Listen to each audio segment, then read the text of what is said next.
Ano ang nangyayari kapag ikaw ay nananalangin habang nakahiga sa kama? Ano ba talaga ang sinasabi ng Biblia tungkol dito? Minsan, sa pagtatapos ng isang mahabang araw, kapag ang lahat sa paligid mo ay tumahimik, ikaw ay naiiwan na lang kasama ng iyong mga iniisip, ang kadiliman at ang tibok ng iyong puso. Unti-unting nawawala ang ingay ng mundo, tapos na ang mga gawain at heto ka tahimik, nagpapahinga, nakatitig sa katahimikan ng gabi. Sa kaibuturan ng puso mo, maaari mong maramdaman ang isang banayad na tawag na para bang hinihila kang kausapin ng Diyos. Pero bigla kang nagdadalawang isip.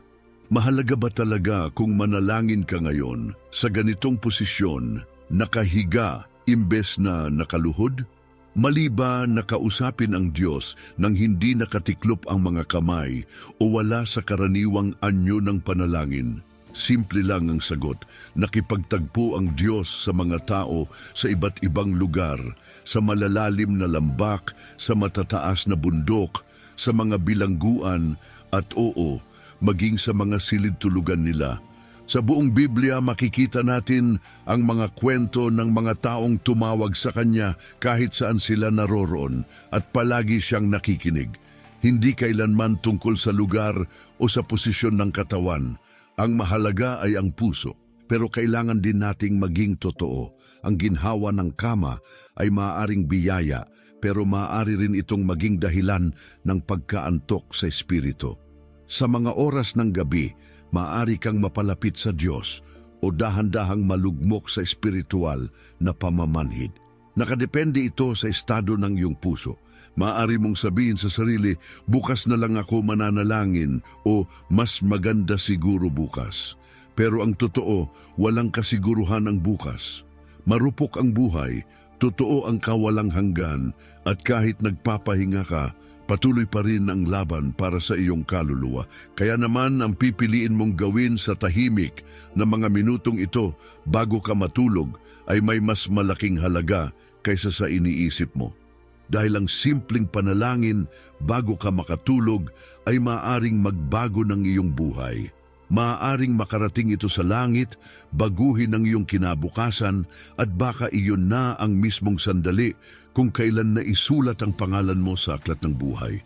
Kaya kung nakahiga ka ngayon, gising ang puso at damdamin, huwag mo na itong ipagpaliban. Banal ang sandaling ito, malapit ang Diyos at nakikinig siya. Ang tanong na lang ay, magsasalita ka ba? Tinitingnan ng Diyos ang puso bago ang tuhod. Bago pa man magbago ang posisyon ng iyong katawan, ang puso mo'y nakatayo na sa harap niya. Sabi sa Isaias 16, ang tao'y tumitingin sa panlabas na anyo, pero ang Diyos ay tumitingin sa puso. Maaari kang lumuhod ng maraming oras, perpekto ang galaw ng kamay, maganda ang pananalita. Pero kung malayo ang puso mo, walang saysay ang lahat ng iyon. At kung nakahiga ka man, antok na antok, pero bulong ng kaluluwa mo ang panalangin, pakikinggan ka pa rin ng Diyos. Ang mahalaga sa Kanya ay katapatan, hindi ritual.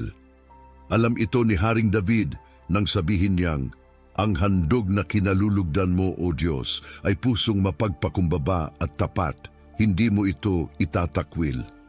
Ang pusong tunay na mapagpakumbaba, pusong batid na kailangan nito ang Diyos, iyan ang gumagalaw sa langit. Hindi ang posisyon ng katawan, kundi ang pag-abot ng kaluluwa sa Kanya. Isipin mo ang magnanakaw sa tabi ni Jesus sa krus, hindi siya makaluhod. Hindi niya maitaas ang mga kamay, hindi siya makapunta sa templo, pero sa gitna ng sakit, tumingin siya kay Jesus at nagsabing, Panginoon, alalahanin mo ako. At sumagot si Jesus, ngayon din makakasama kita sa paraiso. Napakalakas ng mensahe ng tagpong iyon. Hindi hadlang ang lugar mo sa paglapit sa Diyos. Hindi hadlang ang posisyon mo sa pagtanggap ng Kanyang biyaya. Kapag ikaw ay nakahiga sa kama at nanalangin, hindi naghihintay ang Diyos ng perpektong kapaligiran. Ang nais niya ay ang tapat na iyak ng iyong puso. Pinakikinggan niya ang mga bulong na walang ibang makarinig. Hinihintay niya ang pag-amin na nahihiya kang sabihin sa iba. Hinahangad niya ang pasasalamat na bumubukal tuwing naiisip mo ang mga biyayang hindi mo naman talaga kayang bayaran. Kaya sa susunod na maramdaman mong walang saysay ang panalangin mo dahil wala ka sa simbahan o hindi ka nakaluhod, tandaan mo ito, alam na ng Diyos ang nilalaman ng puso mo bago ka pa man magsalita. Nakikita niya ang hangaring lumapit sa Kanya kahit wala ka pang sinasabi.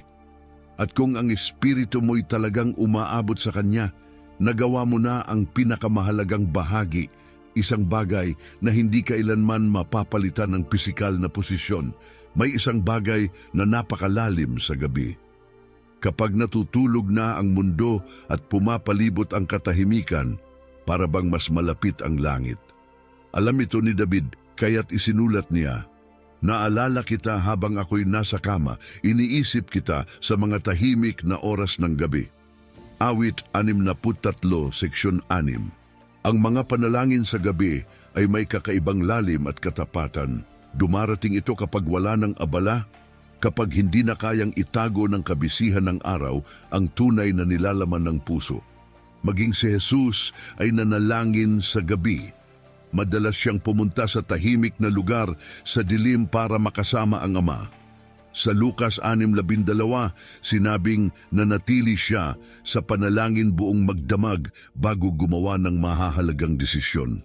Maging ang panalangin niya sa halamanan ng Getsemani ay sa gabi rin nangyari, puno ng sakit at pagsuko, pero lubos na alinsunod sa kalooban ng Diyos. Madalas na ang gabi ay sumasalamin sa mga laban ng ating espiritu. Pero ang panalangin sa oras na ito ay nagiging liwanag sa gitna ng dilim. Kapag nanalangin ka sa kama mo sa gabi, sumasama ka sa mahabang hanay ng mga mananampalatayang naranasan ng Diyos sa katahimikan. Nakipagbuno si Jacob sa isang anghel hanggang sa sumikat ang araw. Narinig ni Samuel ang tinig ng Diyos sa gitna ng gabi. Umawit sina Pablo at Silas ng mga himno sa bilangguan sa hating gabi at nabuwag ang kanilang mga tanikala. Ang mga panalangin binigkas sa katahimikan ng gabi ay maaaring magsimula ng mga makapangyarihang pagbabago. Sa mga oras na ito, hindi kailangang maging magarbo o pulido ang iyong panalangin. Hindi mo kailangang mapahanga ang sinuman. Maaari mong kausapin ng Diyos ng tapat. Ibahagi ang iyong mga takot, panghihinayang kahit ang mga bagay na matagal mo nang kinimkim. Maaari mo siyang kausapin tulad ng isang anak sa isang mapagmahal na ama na may katiyakang nakikinig siya ng buong puso. At higit pa roon, ang panalangin sa gabi ay hindi lamang nagpapahayag ng puso mo. Pinoprotektahan din nito ang iyong espiritu. Sinasabi sa awit 71 ang tungkol sa mga takot na dumarating sa gabi at kung paanong inililigtas tayo ng Diyos mula rito. Kapag pinipili mong tapusin ang araw sa panalangin, hindi ka lang basta nakikipag-usap. Inililibot mo sa iyong isip at kaluluwa ang presensya ng Diyos. Sa sandaling iyon, isinasara mo ang pinto laban sa takot, pag-aalala at anumang espiritual na panganib na gustong pumasok. Hindi ito basta pag-uusap lang, isa itong paghahanda. Pinatitibay mo ang iyong espiritu bago ka matulog. Kaya ngayong gabi, habang ikaw ay nahihiga, huwag mo lang isipin na oras na ng pagtulog. Isipin mo itong simula ng isang banal na pakikipagtagpo. Bawat salitang binibigkas mo sa katahimikan ay may kapangyarihang abutin ang langit at baguhin ang mangyayari sa mundo. Minsan, ang tahimik na panalangin ibinubulong mo bago makatulog ay siya mismong panalangin na sinasagot ng Diyos bago pa sumikat ang araw. Ngayon, pag-usapan natin ng isang mahalagang bagay kung paano ang kaginhawaan ay maaaring maging bitag sa espiritu. Ang kama mo marahil ang isa sa pinakakomportabling lugar na alam mo. Malambot ang unan, mainit ang kumot, pamilyar ang amoy, at lahat ay tila humihimok sa iyong magpahinga. At ayos lang yan, ang pahinga ay kaloob mula sa Diyos. Pero may babala rin sa kasulatan na ang labis na kaginhawaan ay maaaring humantong sa isang banayad, ngunit mapanganib na uri ng katamaran sa espiritu. Sinasabi sa Kawikaan 6, talatang 9 hanggang 11, hanggang kailan ka hihiga dyan, ikaw na tamad? Kailan ka babangon mula sa iyong pagtulog? At nagpapatuloy ito. Ang sobrang pagtulog, ang paulit-ulit na pagtiklop ng mga kamay ay nagbubunga ng kahirapan at pagkalugi na dumarating tulad ng magnanakaw sa gabi. Hindi tinutuligsa ng talatang ito ang pahinga mismo. Binibigyang diin nito kung gaano kadali tayong madulas sa espiritual na antok. Gaya ng magnanakaw na dumarating ng hindi napapansin, ang mabagal na pagbagsak ng ating espiritu ay dumarating kapag tayo ay sobrang kampante. Maaaring nananalangin ka pa rin habang nakahiga, pero kung ang isipan mo'y palutang-lutang at ang espiritu mo'y kalahating gising, nawawalan ng saysay ang iyong mga salita. Nagiging hungkag imbes na buhay. Binibigyang diin ito sa Pahayag 3, talata 15 hanggang 16. Sabi ni Jesus, alam ko ang mga gawa mo, hindi ka malamig, hindi ka rin mainit. Sana malamig ka o mainit, pero dahil ikaw ay MLMLN, isusuka kita isang matinding babala. Ang pananampalatayang MLMLN ay nangyayari kapag masyado tayong komportable upang magpakasigasig. Hindi natin tinatalikuran ng Diyos, pero hindi rin tayo lumalapit. Nananatili tayo sa gitna, ligtas, kampante at espiritual na nakakulong. Diyan nagiging bitag ang kaginhawaan. Pinapaniwala tayo na may oras pa, na pwede pa bukas, na pwede nating hanapin ang Diyos mamaya. Pero ang katotohanan, baka wala nang mamaya. Walang sinuman ang garantisadong mabibigyan ng isa pang araw. Gusto ng kaaway na ikaw ay tulog sa espiritu. Kapag ikaw ay tahimik, hindi aktibo at walang pakialam, hindi ka banta sa kanyang mga plano. Hindi ito nangangahulugang bawal manalangin ng nakahiga. Ang ibig sabihin, kailangan mong bantayan ang puso mo upang hindi maagaw ng kaginhawaan ang iyong alab sa pananampalataya. Gawin mong gising ang iyong panalangin sa gabi. Bigyan mo ito ng lalim at lakas na para bang nakatayo ka sa isang banal na lugar. Ang tunay na kaibahan sa pagitan ng mapanganib na kaginhawaan at makapangyarihang kapahingahan ay ang posisyon ng iyong kaluluwa. Ang isa'y nagpapakalma hanggang sa mawalan ka ng sigasig. Ang isa na may nagpupuno sa iyo ng kapayapaan ng Diyos at nagbabagong sigla ng espiritu. Tuwing gabi, gumagalaw ka sa isa sa dalawang direksyon, papalapit sa Diyos o unti-unting lumalayo, pumili ka ng tama. Ngayon, pag-usapan natin ang tungkol sa pagtaas ng kamay kahit habang nakahiga ka sa kama. Hindi mo kailangang nasa loob ng simbahan para itaas ang iyong kamay sa pagsamba. Kahit nasa ilalim ka ng kumot, madilim ang ilaw, maaari ka pa ring umabot sa langit, pisikal man o sa puso. Sinasabi sa awit 63:4, habang ako'y nabubuhay, pupurihin kita, itataas ko ang aking mga kamay sa iyong pangalan.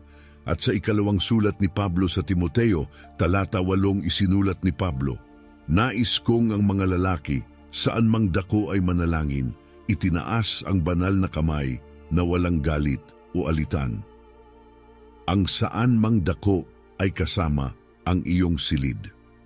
Ang pagtaas ng kamay ay hindi basta galaw. Isa itong wika na sinasalita ng iyong espiritu. Sinasabi nito, sumusuko ako, kailangan kita. Hindi ko kaya ito nang wala ka. Isa itong kilos ng batang inaabot ang mga bisig ng kanyang ama. At kahit maliit lang ang iyong galaw, tahimik sa ilalim ng kumot, kung ito'y tapat, taglay pa rin nito ang parehong kapangyarihan. Hindi mahalaga kung gaano kataas ang pagtaas ng kamay. Ang mahalaga ay kung gaano kabukas ang puso mo. At kapag pagod ka na at pakiramdam mo'y mabigat itaas ang kamay, iyon ang panahong mas mahalaga ito.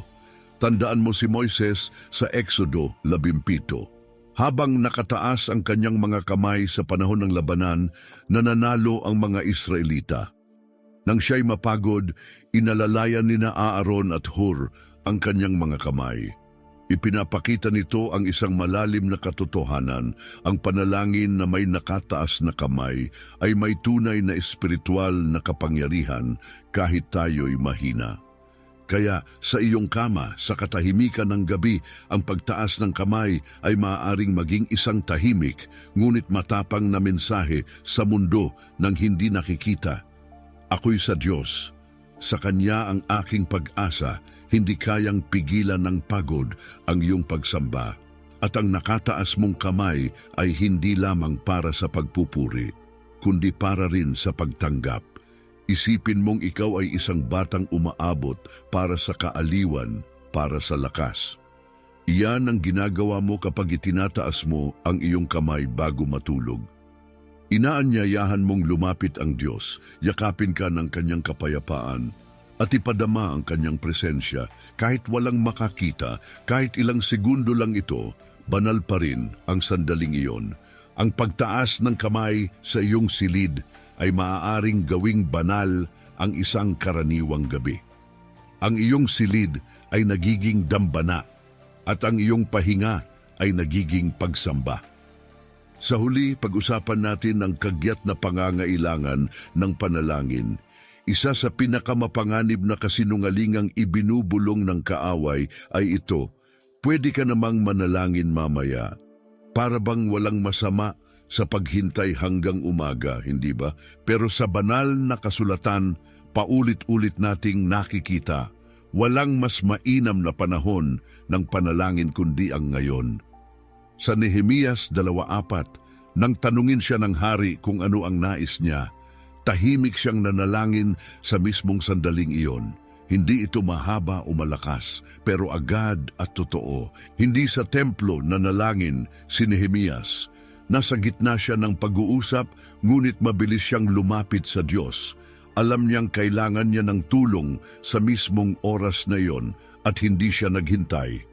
Ang maikling panalangin iyon ay nagbukas ng lahat, binago ang tugon ng hari at binigyang daan si Nehemias na muling itayo ang nawasak na pader ng Jerusalem.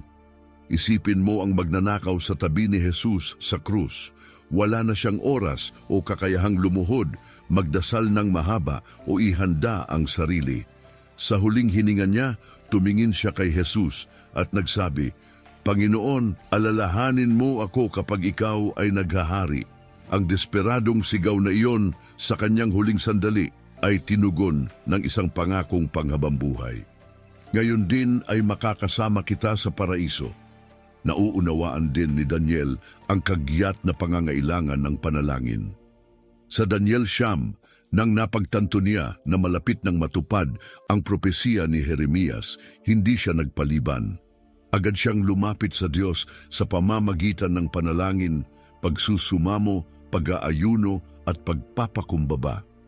Hindi niya hinintay ang isang espesyal na okasyon o malaking kaganapan, kumilos siya kaagad. Kaya kapag ikaw ay nakahiga at nararamdaman mong may banayad na hatak sa puso mo, tandaan mong hindi iyon basta damdamin lang. Iyon ay paanyaya ng banal na espiritu sa isang banal na pagtatagpo. Ang pag-aantala ay maaring magkahulugan ng pagkawala ng isang sandaling inilaan mismo para sa iyo.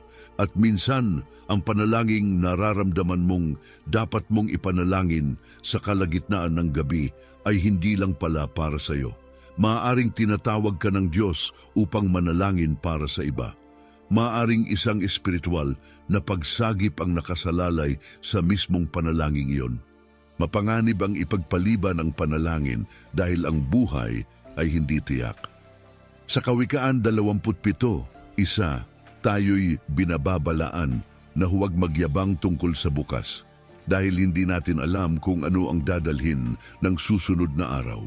Wala tayong katiyakang magkakaroon pa ng isa pang tahimik na oras, isa pang hininga o isa pang pagkakataon. Ang panalangin ay hindi lang pakikipag-usap sa Diyos, ito'y hakbang ng pagsunod.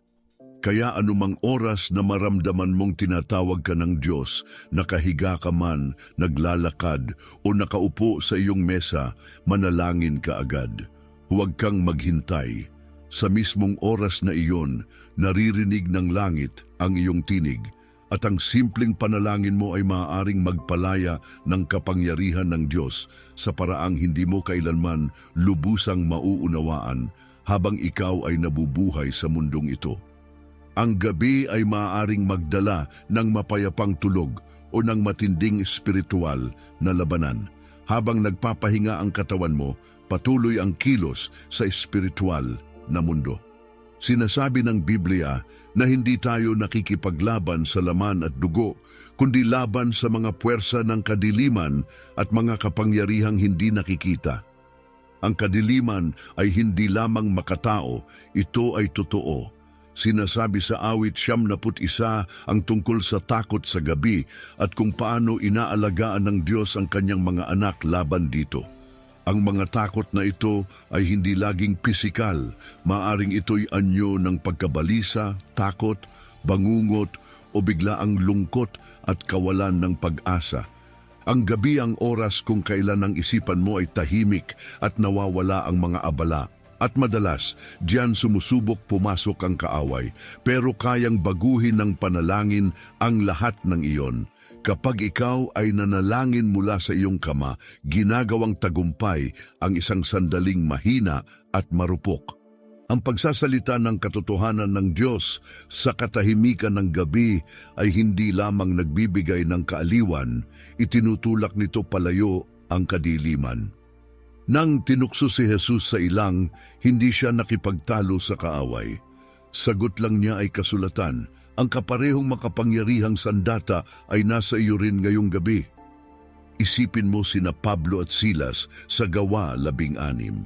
Bandang hating gabi, matapos silang bugbugin at ibilanggo, nanalangin sila at umawit ng papuri sa Diyos. Bigla, lumindol ang kulungan, nabuksan ang mga pinto at nalaglag ang mga tanikala. Ang hating gabi ay hindi lang oras, ito'y simbolo ng pinakamadilim na sandali sa buhay. At sa mga panahong iyon, kayang sirain ng panalangin ang mga tanikalang ni hindi mo namamalayang nandoon. Mula sa iyong kama, maaari kang makipagdigma sa Espiritu. Maaari mong ipanalangin ang iyong tahanan, pamilya, isipan, kalusugan at kinabukasan. Maaari mong itakwil ang takot sa pangalan ni Jesus, ideklara ang kapayapaan sa iyong mga iniisip at anyayahan ang banal na Espiritu na punuin ang iyong silid. Hindi kailangang malakas ang panalangin para ito'y maging makapangyarihan. Ang tunay na kapangyarihan sa panalangin ay hindi galing sa lakas ng boses, kundi sa pananalig. Gusto ng kaaway na ang gabi ay kanya, pero alam ng mga anak ng Diyos na ang kadiliman ay hindi madilim sa Panginoon. Sinasabi sa awit 139, talata 12, maging ang kadiliman ay hindi madilim sa iyo. Ang gabi ay nagliliwanag na tulad ng araw. Kapag nanalangin ka sa gabi, inaangkin mo ang lugar bilang pag-aari ng Diyos. Ikaw ay natutulog sa kanyang pag-iingat habang ang mga anghel ay nagbabantay. Kaya tandaan, ang iyong kama ay maaaring maging larangan ng labanan o tanggulan. Ikaw ang pipili. Matutulog ka bang walang sandata o magpapahinga kang tangan ang espada ng Espiritu? At ngayon, narito ang isang napakagandang lihim tungkol sa pamamahinga sa presensya ng Diyos.